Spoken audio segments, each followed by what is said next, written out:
दीघा में नवनिर्मित जगन्नाथ देव मंदिर का आगामी कल बुधवार उद्घाटन किया जाएगा। मंदिर का उद्घाटन राज्य की मुख्यमंत्री ममता बनर्जी करेंगी। इसके तहत राज्य के विभिन्न जिलों में जुलूस, रोड शो और अन्य कार्यक्रम आयोजित किए जा रहे हैं। इसी तरह इस्लामपुर टाउन तृणमूल कांग्रेस की पहल पर इस्लामपुर शहर में बाइक जुलूस निकाला गया। इस दिन के बाइक जुलूस में उत्तर दिनाजपुर जिला तृणमूल अध्यक्ष कन्हैयालाल अग्रवाल, जिला युवा तृणमूल अध्यक्ष कौशिक गुण, ब्लॉक तृणमूल कांग्रेस अध्यक्ष जाकिर हुसैन, सचिव जीत गांगुली, इस्लामपुर टाउन अध्यक्ष गंगेश दे सरकार, इस्लामपुर युवा टाउन अध्यक्ष विक्रम दास, तृणमूल छात्र परिषद के उपाध्यक्ष मुकसूद आलम सहित अन्य कार्यकर्ता और समर्थक मौजूद थे। ये আমরা অপসরা রোড হয়ে তিনপুল হয়ে আবার ইসলামপুর বাস স্ট্যান্ডে শেষ করব। আমাদের এটা রুট, আর এই গাড়িটি যেটা রয়েছে সেটা সবচেয়ে পিছনে থাকবে। আর আমরা আমাদের বর্ণাঢ্য শোভাযাত্রা, বাইক যাত্রা আমরা সারিবদ্ধভাবে দুটি করে বাইক নিয়ে গোটা শহর পরিক্রমা করব। ধন্যবাদ। এই কাজ হয়েছিল। আরেকটা হচ্ছে আমাদের জগন্নাথ ধাম, পুরীর জগন্নাথ ধাম যেখানটা উনি বিলীন হয়েছিলেন। আজকে সেই জগন্নাথ ধাম মন্দিরের বাংলায় যে শুভ উদ্বোধন হলো হবে, সেই উপলক্ষে বাংলার মানুষের কাছে, সর্বস্তরের মানুষের কাছে আমাদের দিদি যে কথাটা বলেছেন, ধর্ম যার যার উৎসব সবার, সর্বধর্ম বর্ণ নির্বিশেষে প্রতিষ্ঠা হতে চলেছে। এই উপলক্ষে বাংলার সমস্ত মানুষকে আমাদের জগন্নাথ ধাম মন্দির, যেটা নাকি অবিশ্বাস্য, অবিস্মরণীয়, যতদিন এই পৃথিবী থাকবে ততদিন এই জগন্নাথ মন্দিরও থাকবে।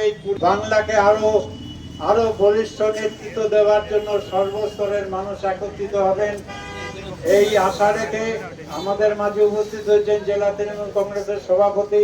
আমার বক্তব্য শেষ করছি। ধন্যবাদ। ধন্যবাদ। জয় জগন্নাথ। আজকে গোটা রাজ্যে তৃণমূল কংগ্রেসের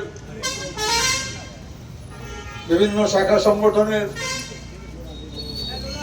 উদ্যোগে শোভাযাত্রা হচ্ছে। এখানে আমাদের তৃণমূল শহর কংগ্রেসের সভাপতি আছেন, কংগ্রেস সরকার আছেন, তৃণমূল যুব কংগ্রেসের জেলা সভাপতি কৌশিক ঘোষ, এবং যারা আজকে এই বাইক মিছিলে, এই শোভাযাত্রায় যারা অংশগ্রহণ করবেন, তাদের সবাইকে জেলা তৃণমূল কংগ্রেসের পক্ষ থেকে অভিনন্দন জানাচ্ছি। আগামীকাল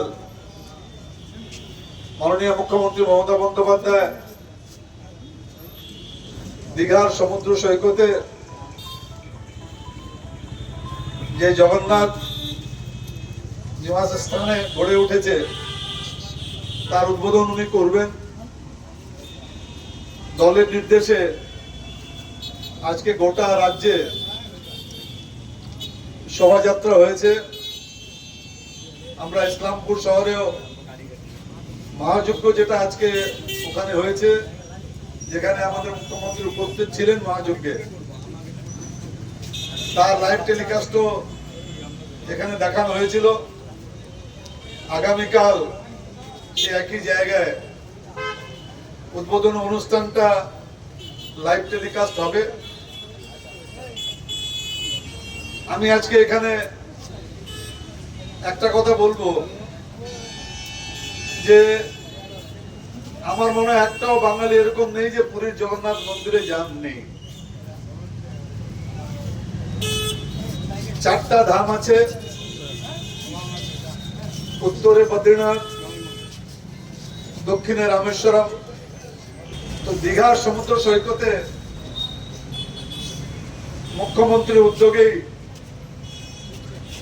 রাজ্য সরকারের আর্থিক আনুকূল্যে 250 কোটি টাকা খরচ করে ওখানে একটা জগন্নাথ সংস্কৃতি চর্চা কেন্দ্রের মাধ্যমে জগন্নাথ মন্দিরে, যেটা জগন্নাথের নিবাস স্থান, সেটা গড়ে উঠেছে। জগন্নাথ আমরা সবাই বলবো জগতের নাথ। জগন্নাথ, জগন্নাথ মানে জগন্নাথ, মানে গোটা বিশ্বের উনি লর্ড, উনি গোটা বিশ্বের উনি নাথ, গোটা বিশ্বের উনি মালিক। বিষ্ণু অবতার জগন্নাথ, ওখানে জগন্নাথ দেবের মূর্তি হবে, ওখানে বলভদ্র মাতা সুভদ্রা তিনটা মূর্তি ওখানে হবে, এবং তিথি মেনে যেরকম রথযাত্রা হয় পুরীতে সেরকম রথযাত্রা হবে। তো সত্যি খুব গর্বের ব্যাপার যে জগন্নাথ দেবে কালকে আমরা ওখানে প্রাণ প্রতিষ্ঠা হবে। আমাদের রাজ্যে দীঘার সমুদ্র সৈকতে জগন্নাথ দেব, বলভদ্র মাতা সুভদ্রা এরা প্রাণ প্রতিষ্ঠার মধ্যে দিয়েই আগামীকাল মন্দিরের উদ্বোধন হবে।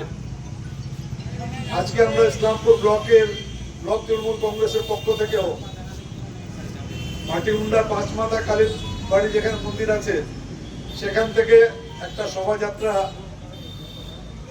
মাটিমুন্ডা টু ঘুরে আমরা ওখানে দাঁড়িয়ে দিতে আমরা একটা পথসভার মধ্যে দিয়ে ওখানে শেষ করেছি। আজকেও এখানে এখন একটা শোভাযাত্রা এখান থেকে বেরোবে। এখানে ব্লক তৃণমূল কংগ্রেসের সভাপতি জাকির হোসেন এসে উপস্থিত হয়েছেন। আজকে যারা এই শোভাযাত্রায় অংশগ্রহণ করবেন সবাইকে জেলা তৃণমূল কংগ্রেসের পক্ষ থেকে অভিনন্দন জানিয়ে আমি একটাই কথা বলবো যে এই সরকার মা মাটি মানুষের সরকার। আমাদের এটা কর্তব্য মানুষের পাশে থাকা। দেখুন, যে কোনো জায়গায় পশ্চিমবাংলায় প্রত্যন্ত গ্রামেও যদি যান ওখানে মানুষের পাশে দাঁড়ায় কিন্তু তৃণমূল কংগ্রেসের কোনো কর্মী, অন্য কোনো দলকে খুঁজে পাবেন না। মাঝে মাঝে বিজেপি একটা বিরোধী দল সে আমাদের ব্যঙ্গ করে বলে যে কাজ আপনারা করুন না, আমরা জয় শ্রীরাম বলে ভোট নিয়ে দেবো। অদ্ভুত কথা, একটা অদ্ভুত ব্যাখ্যা। যা কাজ আমরা করব ওনারা বলে খালি জয় শ্রীরাম নিয়ে বললেই ভোট দেবেন। তো ভাই ওই দিন আর নেই। মানুষ বুঝেছে, মানুষ তৃণমূল কংগ্রেসের পাশে আছে, সেটা 2021-এও প্রমাণ করেছে, আর আগামী 2026-এও যে বিধানসভা নির্বাচন সেটাতেও মানুষ প্রমাণ করবে যে পশ্চিমবাংলায় তৃণমূল কংগ্রেস ছাড়া অন্য কোনো দল নাই। সবাইকে অনেক অনেক ধন্যবাদ।